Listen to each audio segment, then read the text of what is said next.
खबरों की शुरुआत करेंगे। प्रदेश में निकाय चुनाव एक बार फिर से टाल दिए गए हैं। सरकार ने ओबीसी आरक्षण और राज्य की परिस्थितियों का हवाला देते हुए अगले आदेश तक प्रशासकों का कार्यकाल बढ़ा दिया है।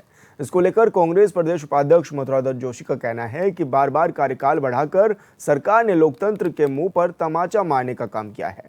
निकाय जो लोकतंत्र की पहली सीढ़ी है, उसका दम घोटने का काम सरकार ने पिछले 1 साल से प्रशासकों का कार्यकाल बढ़ाकर किया है। वहीं राजपुर विधायक खजान दास का कहना है कि बीजेपी कभी भी चुनाव से डरती नहीं है। हम चुनाव के लिए हमेशा तैयार रहते हैं, लेकिन जिस तरह से ओबीसी आरक्षण में गड़बड़ी हुई है, जिस तरह से ओबीसी आरक्षण का सर्वे होना था, उस तरह से नहीं हो पाया है। अब ओबीसी आरक्षण की रिपोर्ट प्रवर समिति के पास है और अब भी रिपोर्ट आएगी। ऐसे में संभवतः नवंबर के दूसरे हफ्ते में निकाय चुनाव करा लिए जाएंगे।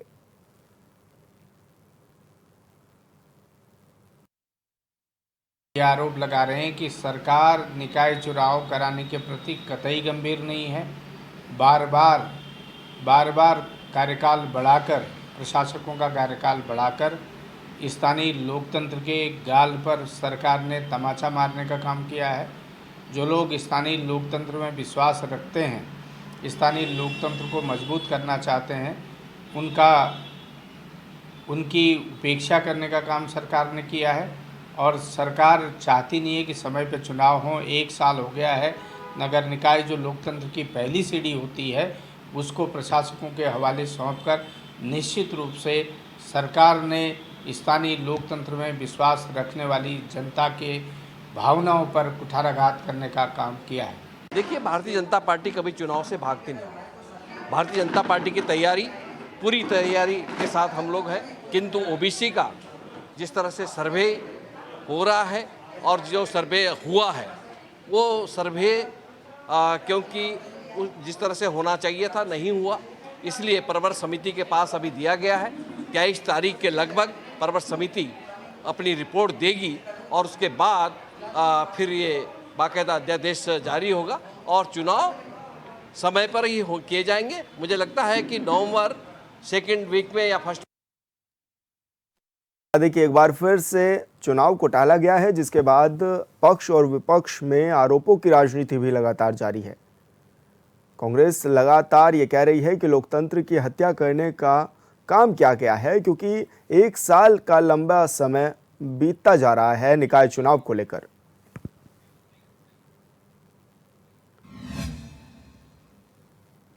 और संवाददाता अरुण सैनी हमारे साथ लाइव जुड़ चुके हैं। अरुण, क्या कुछ जानकारी मिल पा रही है? कब तक माने कि निकाय चुनाव होंगे, क्योंकि पक्ष और विपक्ष लगातार तू मैं करते हुए नजर आ रहा है। जी साल बिल्कुल, देखें, निकाय चुनाव को लेकर जिस तरीके से लगातार प्रदेश में सियासत तेज है, एक तरफ विपक्ष लगातार चाहता है कि निकाय चुनाव जल्द से जल्द प्रदेश में होने चाहिए, लेकिन सत्ता पक्ष की तरफ से लगातार जो नगर निकाय के चुनाव हैं उन्हें लगातार टाला जा रहा है। और ऐसे में परिसीमन को लेकर, ये ओबीसी आरक्षण को लेकर जो है ये चीज़ें सामने आ रही है कि इसको आधार बनाकर जो है निकाय चुनाव को पीछे वो धकेला जा रहा है। जिस तरीके से 6 महीने पहले प्रशासकों की तैनाती की गई, प्रशासकों का जो है कार्यकाल वो समाप्त हुआ, उसके बाद 3 माह का और बढ़ा दिया गया। अब ऐसे में 2 सितंबर को जो है फिर आज प्रशासकों का जो 3 माह का कार्यकाल बढ़ाया था वो समाप्त हो चुका, और ऐसे में 3 माह का कार्यकाल अब और बढ़ा दिया गया है, यानी कि नवंबर तक जो है कार्यकाल प्रशासक जो बिठाए गए थे उनका बढ़ा दिया गया है। तो ऐसे में इसको लेकर लगातार विपक्षी दल भी सवाल खड़े कर रहा है, और जो पार्षद हैं, पूर्व पार्षद हैं, वो भी लगातार इसको लेकर सवाल खड़े कर रहे हैं कि आखिर सरकार जो है वो निकाय चुनाव से पीछे क्यों भाग रही है। तो इस तरीके से जो है राजनीति भी लगातार इस पर हो रही है, और ऐसे में निकाय चुनाव कब तक होंगे ये अभी कुछ भी कहना स्पष्ट नहीं होगा। और ऐसे में क्योंकि जो निकाय चुनाव अक्टूबर माह तक हो जाने थे, लेकिन जो विधेयक ओबीसी आरक्षण को लेकर सदन के पटल पर रखा गया था मानसून सत्र के दौरान, तो ऐसे में उसमें कुछ खामियां पाई गई, और चाहे सत्ता पक्ष के विधायकों ने ही उसमें सवाल खड़े किए। जिस तरीके से मुन्ना सिंह चौहान जो विधायक हैं भारतीय जनता पार्टी के, उन्होंने भी उसमें कई खामियां बताई। विनोद चमोली जो कि धर्मपुर से भारतीय जनता पार्टी के विधायक है, उन्होंने भी उसमें कई खामियां बताई। तो जिस तरीके से विधायकों ने उसमें जो खामियां सामने आई उन्होंने अपनी बात उसको लेकर रखी विधेयक को लेकर, तो उसके बाद जो है उसे प्रवर समिति को सौंपा गया और प्रवर समिति 1 माह के अंदर अपनी रिपोर्ट वो स्पीकर को देगी और उसके बाद जो है उस पर फैसला लिया जाएगा और उसके बाद हो सकता है कि निकाय चुनाव वो हो सके।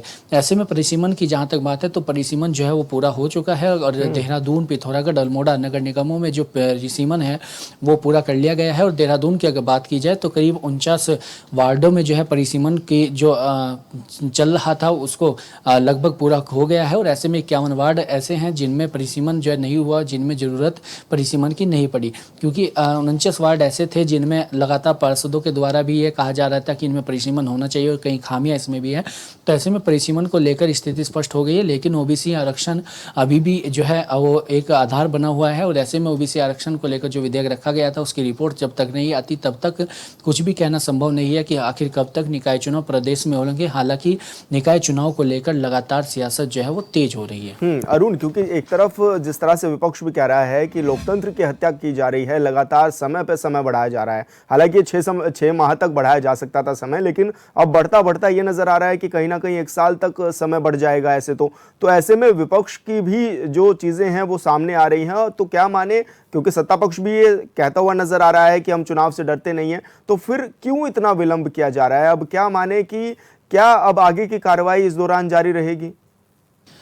जी सर, बिल्कुल देखिए, निकाय चुनाव में जिस तरीके से देरी हो रही है, 1 साल का कानून के अगर हिसाब से देखा जाए तो 6 माह ही तक ही जो है प्रशासक वो तैनात किए जा सकते हैं, लेकिन उसके बाद 3 माह तक और बढ़ाया गया। फिर उसके बाद जब 3 माह का कार्यकाल भी पूरा हो गया तो 3 माह और अब बढ़ा दिया गया है।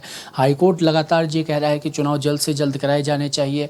पहले 31 जून तक जो है डेट देने के लिए कहा गया था, लेकिन उसके बाद भी कई चीज़ें ऐसी सामने आई, ओबीसी आरक्षण को लेकर और परिसीमन को लेकर तैयारियां पूरी नहीं हो सकी। उसके बाद फिर दलील दी गई और ऐसे में ओबीसी आरक्षण को भी आधार बनाया गया और अब एक बार फिर से जो है ओबीसी आरक्षण को लेकर जिस तरीके से विधायकों ने सवाल उठाए, तो मेन आधार जो है ओबीसी आरक्षण है। और लेकिन जब तक प्रवर समिति की रिपोर्ट नहीं आती, प्रवर समिति अपनी रिपोर्ट सौंपेगी, उसके बाद ये संभव होगा कि कब चुनाव होंगे। लेकिन विपक्षी दल लगातार इसको लेकर सवाल खड़े कर रहा है कि सरकार ने निकायों में जो है कार्य नहीं किए, निकायों में उस तरीके से जो है कार्य नहीं हो पाए जो करने चाहिए थे। चाहे पिछले वर्ष डेंगू की बात हो, जिस तरीके से पहले जल भराव की बात हो, बिजली, पानी, इन सभी की जो दिक्कतें हैं वो लगातार झेलनी पड़ रही है, ऐसा विपक्ष का आरोप है। और ऐसे में लोगों में नाराजगी है और उस नाराजगी के तरीके से ही जो है चुनाव नहीं कराना चाहते, इस तरीके के आरोप विपक्ष लगाना चाह रहा है। और लेकिन ऐसे में सत्ता पक्ष की तरफ से भी ये कहा जा रहा है कि निकाय चुनाव को लेकर पूरी तैयारी सत्ता पक्ष की है, भाजपा की पूरी तैयारी है। लेकिन ऐसे में निकाय चुनाव जो टाले जा रहे हैं उसके पीछे परिसीमन और ओबीसी आरक्षण है। लेकिन ऐसे में विपक्षी दल का यह कहना है कि सरकार चुनाव से डर रही है, इसलिए जो है लगातार कार्यकाल आगे बढ़ाया जा रहा है। लेकिन जब प्रवर समिति अपनी रिपोर्ट सौंपती है तो उसमें आगे क्या कुछ चीज़ें रखी जाती है और आगे चुनाव कब तक जो है सत्ता पक्ष कराना चाहता है, तो ऐसे में ये देखने वाली बात होगी। लेकिन अरुण, ऐसे में तो स्थानीय लोगों को भी काफ़ी परेशानियां हो रही होंगी, क्योंकि उनके भी काम नहीं हो पा रहे हैं, या फिर जो तेजी से विकास के कार्य होने थे क्षेत्रों में वो भी नहीं हो पाएंगे जब तक ये चुनाव प्रक्रिया नहीं हो पाती, या फिर जब तक जो है यहाँ पर स्थायी रूप से जो नेता हैं वो नहीं जिम्मेदारी संभाल लेते। बिल्कुल विशाल, जरूर देखिए, क्योंकि अगर पार्षद होगा, पार्षद क्षेत्र का पार्षद होता है तो जिस भी किसी परेशानी जो लोगों को होती है तो वैसे में वो अपनी समस्या को लेकर पार्षदों के पास जाते हैं। लेकिन अभी जो प्रशासक बिठाए गए हैं ऐसे में उनको डीएम के पास पूरा चार्ज है, तो ऐसे में लोगों को काफ़ी परेशानियां भी होती हैं जो अपनी समस्या हैं उन्हें ले जाते हुए। और इसी चीज़ को लगातार विपक्ष लगातार सवाल खड़े कर रहा है कि जो जनता है, जनता परेशान है, अगर वो अपना काम लेकर जाता है तो ऐसे में डीएम से मिलने का संभव इस तरीके से नहीं होता, क्योंकि उनके पास डीएम का भी है और ऐसे में निकायों के जो प्रशासक भी उन पर चार्ज है। तो ऐसे में लोगों को काफ़ी परेशानियां होती हैं। लेकिन ऐसे में लगातार हालांकि शासन प्रशासन की तरफ से दावा किया जा रहा है कि लोगों की जो परेशानी है उसे हल किया जा रहा है। और ऐसे में जो निकाय चुनाव है वो अब कब तक होंगे ये भी जो है आगे देखने वाली बात होगी। लेकिन जहाँ तक लोगों की परेशानी की बात है, ऐसे में लोगों को परेशानियाँ जरूर जो है वो हो रही है। बिल्कुल अरुण, बहुत बहुत शुक्रिया आपका तमाम जानकारी साझा करने के लिए। और हरिद्वार से बड़ी खबर, सोमवती अमावस पर उमड़ा आस्था का सैलाब, गंगा घाटों पर श्रद्धालुओं ने लगाई आस्था की डुबकी। हर की पौड़ी समेत दूसरे घाटों में भी जुटी है भारी भीड़। पुलिस प्रशासन की ओर से व्यापक किए गए हैं सुरक्षा के इंतजाम, जगह जगह पुलिस तैनात की गई है। 14 जोन और 39 सेक्टर में बांटा गया है मेला क्षेत्र। ट्रैफिक को लेकर भी डाइवर्ट किया गया है और पूरी तैयारी इस दौरान देखी जा रही है। सोमवती अमावस पर दूर दराज से लोग पहुंचते हैं गंगा घाटों पर आस्था की डुबकी लगाने के लिए और इस दौरान सुबह से ही गंगा घाटों पर भीड़ भी देखी जा रही है। इस दौरान पुलिस ने पुख्ता इंतजाम भी सुरक्षा व्यवस्था के किए हैं। ट्रैफिक को लेकर भी डाइवर्ट प्लान तैयार किया गया था जो कि लागू किया गया है।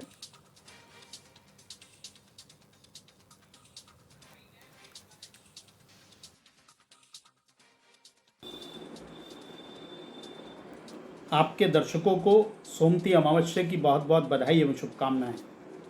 सोमवार के दिन पड़ने वाली अमावस्या को सोमवती अमावस्या कहते हैं। यह पवित्र दिन हमारी सनातन परंपरा वाली महिलाएं वो सौभाग्यवती का वरदान प्राप्त करने अर्थात पति की लंबी आयु प्राप्त करने के लिए आज के दिन गंगा स्नान और पीपल के वृक्ष की पूजा करती हैं, 108 बार परिक्रमा करती हैं और उसके साथ साथ कई वस्तुओं का दान इत्यादि करती हैं। और जो पुरुष लोग हैं, यूँ तो अमावस्या प्रति माह जो पड़ती है वो पितरों की होती है, लेकिन विशेष तौर पर जो सोमवती अमावस्या है, जो अमावस्या को पितृ पूजा नहीं कर पाता, वो सोमवती अमावस्या के दिन पितरों को प्रसन्न करने के लिए, पितरों की कृपा प्राप्त करने के लिए गंगा नदी पर स्नान, ध्यान के साथ साथ तर्पण और श्राद्ध पूजा, श्राद्ध कर्म इत्यादि ये सब करते हैं। आज के दिन लाखों लोग जो सनातन परंपरावादी लोग हैं वो सभी लोग हरिद्वार आते हैं और गंगा में पवित्र नदी में स्नान करते हैं। ये भीड़, जो आप भीड़ की बात कर रहे हैं, ये भीड़ जो है ये रातों रात जिसे कंकर कंकर बना है शंकर, आप इसको प्रत्यक्ष देख सकते हैं। और गंगा के प्रति जिस प्रकार की भक्ति और श्रद्धा है वो यहाँ प्रत्यक्ष दिखाई पड़ती है, जो कि कल तक बिल्कुल शून्य में स्थिति थी। आज वो स्थितियाँ किस प्रकार से है वो आपके सामने है। आपके दर्शकों को पुनः बधाई और शुभकामनाएं। और संवाददाता मनोज कश्यप हमारे साथ फोन लाइन पर जुड़ गए हैं। मनोज, जिस तरह से आस्था का सैलाब भी उमड़ा हुआ है हरिद्वार में, किस तरह की व्यापक स्थिति भी है और क्या कुछ डाइवर्जन प्लान रहा है इस दौरान, और साथ ही पुलिस प्रशासन के क्या कुछ खासा इंतजाम किए गए हैं? बिल्कुल, देखिए विशाल, सोमवती अमावस को लेकर पुलिस प्रशासन कई दिन पहले से अपनी तैयारी में जुटी हुई थी। कहीं न कहीं जिस तरीके से स्नान के दौरान यहाँ पे भारी भीड़ बढ़ जाती है, उसको ध्यान में रखते पूरे मेले क्षेत्र को 14 जोन 39 सेक्टर में विभाजित किया गया। यहाँ पे पहले से ही जो हरिद्वार एसएसपी है उनके द्वारा यहाँ पे पुलिस प्रशासन को ब्रीफ किया गया था। तमाम घाटों पे पुलिस का पैर है, किसी भी हरिद्वार आए श्रद्धालु को किसी दिक्कत परेशानी का सामना करना ना पड़े, इसको लेकर स्वयं हरिद्वार के एसएसपी जो है घाटों पर जाकर गश्त कर रहे। समय समय पर जो पुलिस बल घाटों पे तैनात किया गया है उनको ब्रीफ भी किया जा रहा है। यहाँ पे हमने देखा कि लगातार ही स्नान से पहले पुलिस अपनी तैयारी में जुट जाता है। यहाँ पे पूरे मेले क्षेत्र के अंदर सीसीटीवी कैमरे लगाए गए, ड्रोन से निगरानी व्यक्ति जा रही है। खासतौर से हमने देखे विशाल, ऐसे में जब स्नान होता है तो लाखों की संख्या में जो श्रद्धालु होते हैं वो हरिद्वार का रुख करते हैं। देश के अलग अलग कोनों से श्रद्धालु हरिद्वार पहुंचकर गंगा में आस्था की डुबकी लगाते हैं। तो ऐसे में कहीं न कहीं सड़क पे भी जो ट्रैफिक का दबाव होता है वो बढ़ जाता है। उसको ध्यान में रखते हैं यहाँ पे जो हैवी ट्रैफिक था वो देर रात 12 बजे से ही यहाँ पे पुलिस ने उसको पूर्ण रूप से प्रतिबंध कर दिया गया था। किसी भी तरह का कोई हैवी ट्रैफिक सड़कों पर नहीं दिखाई देगा। खासतौर से हमने देखा है कि जो स्थानीय व्यापारी होते हैं उनको जाम में ना फंसना पड़े और जो श्रद्धालु होते हैं उनको भी जाम में ना फंसना पड़े, उसको लेके एक ट्रैफिक प्लान अलग से तैयार किया जाता है। जो हरिद्वार की अफल रोड है उसको बिल्कुल जो रखा गया है। खासतौर से हमने देखे कि जो टेम्पो, ई रिक्शा, तमाम जो छोटे वाहन होते हैं वो अक्सर यहाँ पे जाम का कारण बन जाते हैं। तो ऐसे में उनके वो लेके भी एक रोड मैप अलग से तैयार किया गया है। यहाँ पे तमाम जो पार्किंग है वो पहले से उनमें साफ सफाई करा दी गई थी। किसी श्रद्धालु को किसी तरह की कोई दिक्कत परेशानी ना हो जाए तो उसका विशेष ध्यान यहाँ पे रखा गया। और ऐसी मान्यता भी है कि सोमवती अमावस के दिन जो श्रद्धालु गंगा में स्नान करते हैं, तीर्थ दान करते हैं, तो उसको यहाँ पे तमाम जो उसके पाप होते हैं उनसे मुक्ति मिल जाती है। यहाँ पे आज के दिन विशाल कहा जाता है कि अपने पितरों का दर्शन करने से, यहाँ पे पितरों की सेवा करने से, दीप दान करने से यहाँ पे तमाम जो पाप होते हैं उनसे मुक्ति मिल जाती है। यहाँ पे पहले से पुलिस प्रशासन की भी तमाम तैयारी रहती है। जी मनोज, क्योंकि अतिरिक्त ट्रेनों का भी संचालन किया गया था इस दौरान ताकि जो श्रद्धालु हैं उनको परेशानियों का सामना ना करना पड़े, आसानी से वो पहुंच सके हरिद्वार तक। बिल्कुल देखिए विशाल, यहाँ पे कहीं ना कहीं जब श्रद्धालु हरिद्वार आते हैं तो उनको कई तरह की ट्रैफिक में कई तरह की दिक्कत होती है, बसों में काफी भीड़ भाड़ देखने के लिए मिल जाती है। तो इसलिए यहाँ पे जो रेलवे विभाग है उसके द्वारा भी यहाँ पे 4 ट्रेनों का संचालन किया गया था। हरिद्वार, रुड़की, मेरठ और दिल्ली के बीच में 4 ट्रेनें चलाई जानी थी, जिसको लेकर यहाँ पे जो रेलवे विभाग था वो भी अपनी पहले से तैयारी में जुटा हुआ था। तमाम जो ट्रेनें थी वो आज यहाँ पे शुरू कर दी गई थी। यहाँ पे तमाम जो श्रद्धालु है उन ट्रेनों का लाभ ले पा रहे। यहाँ पे जिस तरीके की खचरच भीड़ बसों में हो जाती है, ट्रेनों में हो जाती है, उससे कहीं ना कहीं यहाँ पे श्रद्धालुओं को निजात जरूर मिल पाएगी, क्योंकि ये हम कह सकते हैं कि रेलवे विभाग का एक सैन्य कार्य है। जिस तरीके से यहाँ पे स्नान से पहले इन ट्रेनों का संचालन किया गया था, तो उसको लेके भी तमाम जो यहाँ पे रेलवे विभाग है उसकी तैयारी कई दिन पहले से यहाँ पे चल रही थी। हमने देखा है कि खास तौर से जो पौड़ी पे जो श्रद्धालु आते हैं तो ऐसे में काफी जो भीड़ होती है वो वहां पे बढ़ जाती है। तो उसको लेकर पुलिस प्रशासन का एक रूपरेखा पहले से तैयार की गई। तो खास तौर से विशाल हमने ये भी देखा है कि जब हरिद्वार में जो श्रद्धालु होते हैं गंगा स्नान करते हैं तो अक्सर डूबने जैसी स्थिति हो जाती है। तो इसलिए तमाम घाटों पर जल पुलिस को लगाया गया है। खास तौर से जो महिला घाट है वहां पे महिला पुलिस कर्मियों को लगाया गया है। खोया पाया केंद्र भी यहाँ पे बनाए गए और यहाँ पे लोगों से अपील की जा रही है कि आस्था की डुबकी लगाकर गंगा से बाहर आ जाए। यहाँ पे क्योंकि जिस तरीके से भीड़ बढ़ जाती है तो ऐसे प्रशासन के द्वारा, पुलिस प्रशासन के द्वारा लगातार लाउड स्पीकर के माध्यम से श्रद्धालुओं से अपील की जाती है कि जो ये पौड़ी है, जो ब्रह्मकुंड घाट है, वहां पे आस्था की 3 डुबकी लगाए। यहाँ पे 3 डुबकी से केवल विशाल इतना सा मतलब होता है कि जो अन्य जो श्रद्धालु है उनको भी यहाँ पे स्नान करने का अवसर मिल सके। जी विशाल। बिल्कुल मनोज, बहुत बहुत शुक्रिया आपका तमाम जानकारी साझा करने के लिए। और उत्तरकाशी से बड़ी खबर, आकाशीय बिजली गिरने से बकरियों की मौत। बकरियों को चुगाने के लिए जंगल ले गए थे सालरा निवासी। मौसम खराब होने के बाद गिरी आकाशीय बिजली और मोरी तहसील की ये घटना बताई जा रही है, जहां पर बकरियों को चराने के लिए ले जाया गया था जंगलों में और ऐसे में मौसम खराब हो गया। इस दौरान आकाशीय बिजली गिर गई, साथ ही कई बकरियों की मौके पर मौत भी इस कारण हो गई है। तो उत्तरकाशी से बड़ी खबर बता रहे हैं, जहां पर आकाशीय बिजली गिरने से बकरियों की मौत हो गई है। बकरियों को चुगाने के लिए जंगलों में लेकर के गए थे और ऐसे में मोरी तहसील की घटना बताई जा रही है, जहां पर बकरियों के ऊपर आकाशीय बिजली गिरने से उनकी मौत हो गई। और संवाददाता दीपक नोटियाल हमारे साथ फोन लाइन पर जुड़ गए हैं। दीपक, क्या कुछ जानकारी मिल रही है, कितनी बकरियों जो हैं वो मौत की नींद सो चुकी हैं, क्योंकि जिस तरह से ये भी देखा गया है कि आकाशीय बिजली गिरी है वहां पर? जी विशाल, आपको बता दूं कि जनपद उत्तरकाशी के जो सुदूरवर्ती क्षेत्र पड़ता है तहसील मोरी, वहाँ के सालरा गांव की ये घटना है। और यहाँ पे कल रात को जो ये बकरी जो भेड़ पालक हो बकरी देके गए थे, लेकिन आकाशीय बिजली गिरने के कारण अभी तक जो प्रत्यक्ष जो रिपोर्ट आई उसमें कम से कम 30 बकरियों की जो है ऑन द स्पॉट मौत हो चुकी है। जी, तो दीपक, क्या माने कि किस तरह की ये बड़ी घटना भी है और ऐसे में क्या सतर्क रहने के भी निर्देश दिए गए हैं लोगों को? जी बिल्कुल विशाल, आपको बता दूं कि जनपद उत्तरकाशी में कल रात से ही मौसम बहुत ज्यादा खराब है, लगातार बारिश हो रही है और ऐसे में 4 धाम यात्रा भी चल रही है। लेकिन जो जिला प्रशासन है उसने जो यात्रियों को एडवाइजरी जारी करी कि भाई आप यात्रा पे तो जा रहे हैं लेकिन अपने जो संसाधन है वो साथ लेके जाएं, क्योंकि ये जो क्षेत्र पड़ता है उत्तरकाशी जनपद, ये दूरस्थ क्षेत्र है और यहाँ पे जो है जो मौसम है और जो कब चेंज हो जाए कुछ पता नहीं चलता। लेकिन जो मोरी की जो घटना है तो वहाँ पे जो है कल रात को जो बकरी चराने गया था, कोई सालरा गांव का कोई सुभाष रावत करके भेड़ पालक था, उसकी जो बकरियां थी, लेकिन वहाँ पे जो है बिजली गिरी और जो कम से कम 30 बकरियों की जो ऑन द स्पॉट मौत हो गई थी। बिल्कुल दीपक, बहुत बहुत शुक्रिया आपका तमाम जानकारी साझा करने के लिए।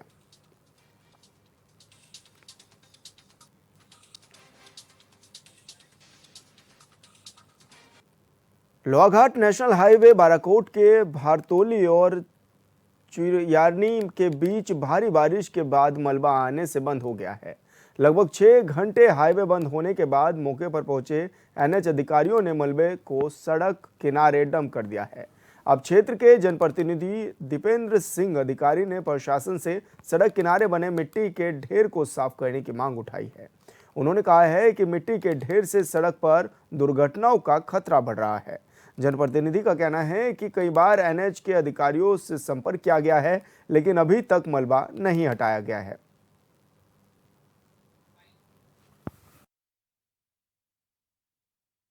जो एनएच के द्वारा डैम्पिंग जोन बनाए गए हैं उनके द्वारा जो फेंका गया मिट्टी का मलबा है, जो इनारे जो मिट्टी रख दी गई है उसको साइड करने के आदेश नहीं दिए गए हैं और इसके दुर्घटना होने के चांस बहुत ज़्यादा हैं और उसके कारण हम रोड बार बार जो ऊपर से मलबा आ रहा है उसके कारण रोड बंद हो जा रही है और मलबा साफ़ नहीं हो पा रहा है। और ये अनुरोध एनएच द्वारा अनुरोध ये करता हूँ कि वो मलबा जल्दी से जल्दी हटाने। और संवाददाता लक्ष्मण बिष्ट हमारे साथ जुड़ चुके हैं। लक्ष्मण, क्या कुछ जानकारी मिल रही है? कई बार अधिकारियों को कहा गया है मलबा हटाने के लिए भी, लेकिन अभी तक मलबा क्यों नहीं हट पा रहा है ये? जी, मैं बताना चाहूंगा, जो टनकपुर पिथौरागढ़ ऑल वेदर सड़क है तो इसमें जो एनएच के अधिकारियों की बड़ी लापरवाही जो है सामने नजर आई है। इसलिए मैंने जो बारिश हुई थी तो उससे इस स्थान पे चुरानी और भातोली के बीच जो है मलबा आ गया था, जिसमें जो है 6 घंटे लगभग सड़क बंद रही पूरी तरह से। जिसके बाद एनएच के अधिकारियों ने जो मलबा था उसे उठा के जो सीधे सड़क के जो किनारे डंप कर दिया है। तो जिस पर एसडीएम लोहाघाट है रिंकू बिष्ट के द्वारा भी एनएच के अधिकारी को निर्देशित किया गया था कि इस मलबे को आप जो है निस्तारण करें, लेकिन नहीं किया गया। मुख्यमंत्री पुष्कर सिंह धामी के द्वारा भी जो चंपावत दौरे पे आए थे सड़क मार्ग से, तो उनके द्वारा भी एनएच के अधिकारियों को निर्देशित किया था कि मलबे को हटाए, लेकिन मुख्यमंत्री के आदेश की भी अवहेलना करते एनएच के अधिकारी नजर आ रहे हैं, जिससे क्षेत्र के लोगों में काफी आक्रोश है। जो जनप्रतिनिधि हैं दीपेंद्र अधिकारी, उन्होंने बार बार मांग की, लेकिन एनएच के अधिकारियों के कानों में जू तक नहीं रह रही है। जी, कितना समय इस को बीत गया है और अभी ऐसा क्यों अधिकारी कर रहे हैं? क्यों उनको लोगों की जान की क्या परवाह बिल्कुल नहीं है? क्योंकि देखा भी जा रहा है कि अक्सर ये कहा जा रहा है कि ये मलबा लोगों की जान के साथ भी खिलवाड़ कर सकता है, दुर्घटनाएं यहाँ पर हो सकती हैं। अब इस मलबे को लगभग 1 महीना होने जा रहा है। 1 महीना होने जा रहा है। 1 महीने से जो एनएच के अधिकारियों के द्वारा उस मलबे को हटाया नहीं गया, जिस कारण जो है दुर्घटनाओं का बड़ा वहां पर खतरा बना हुआ है। एनएच के अधिकारी साफ तौर पर मुख्यमंत्री और एसडीएम लोहाघाट के आदेशों की अवहेलना करते नजर आ रहे हैं। उन्हें जो जनता की समस्या से उन्हें कोई सरोकार नहीं है। मलबा अभी भी जैसे का तैसा वहां पर डंप पड़ा है। अगर बारिश आती है तो ऊपर से फिर मलबा आकर एनएच जो है पूरी तरीके से बंद हो जाएगा। तो यहाँ पर एनएच के अधिकारियों की लापरवाही सरासर नजर आ रही है। जी बिल्कुल लक्ष्मण, बहुत बहुत शुक्रिया आपका तमाम जानकारी साझा करने के लिए। पौड़ी के रिखनीखाल थाना क्षेत्र में गुलदार का आतंक लगातार जारी है। थाना अध्यक्ष संतोष पेथवाल, एसडीओ पवन नेगी समेत वन क्षेत्राधिकारी पोखड़ा नक्षेत्र लव शाह अपनी टीम के साथ लगातार गश्त करते हुए नजर आ रहे हैं। देवियोखाल, गुठेरेता, डाबरी समेत अन्य गांवों में टीम ने गुलदार को पकड़ने के लिए 4 पिंजरे भी लगाए हुए हैं। साथ ही वन विभाग की ओर से ग्रामीणों को गुलदार से बचाव के लिए एहतियात बरतने को भी कहा गया है और देर रात तक क्षेत्र में आवाजाही न करने की भी अपील की गई है।